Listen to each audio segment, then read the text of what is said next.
अस्सलाम वालेकुम दोस्तों, वेलकम टू हिंज कुकिंग। आज मैं आपके साथ एक बहुत ही स्पेशल रायता रेसिपी शेयर कर रही हूँ जो कि रिकमेंडेड है बिरयानी के लिए। उसको बनाने के लिए जो इंग्रेडिएंट्स आपको रिक्वायर्ड हैं उसमें मैंने फुल फैट योगर्ट ले लिया है। सिंपल मैंने जो है वो योगर्ट लिया है, इसमें पानी निकला हुआ है और यहाँ पर जो है वो मैंने इसको ब्लेंडर में डाला है। और उसके साथ फिर हम इसके अंदर जो है वो स्पाइसेस ऐड करेंगे, जिसके अंदर मैंने तकरीबन 1 अदद जो है वो हरी मिर्च ले लिए। हरी मिर्चों को हम बहुत ज़्यादा नहीं डालेंगे क्योंकि अदरवाइज़ हमारा जो रायता है वो बहुत ज़्यादा स्पाइसी हो जाएगा। मैंने अपने योगर्ट की क्वांटिटी के हिसाब से इसके अंदर जो है वो हरी मिर्च डाली है। और अब मैं इसके अंदर 1 क्लोव जो है वो गार्लिक का ऐड करूँगी। हरा धनिया हम इसके अंदर ऐड करेंगे और उसके साथ साथ अगर आप चाहें तो इसमें पुदीना भी ऐड कर सकते हैं।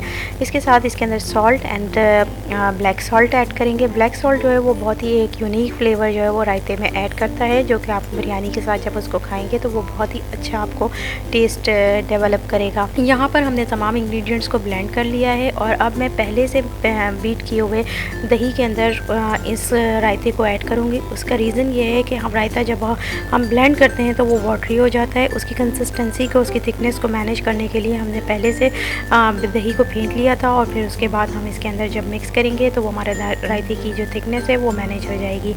अब हम इसके अंदर जो है वो क्रश्ड ब्लैक पेपर जो है वो मैंने फ्रेश जो है वो इसके अंदर ऐड किया है। और now you can check the salt and it's ready to eat. Thank you so much for watching. If you like my tutorial then please hit the like button and subscribe to my channel. Have a very good day. Allah Hafiz.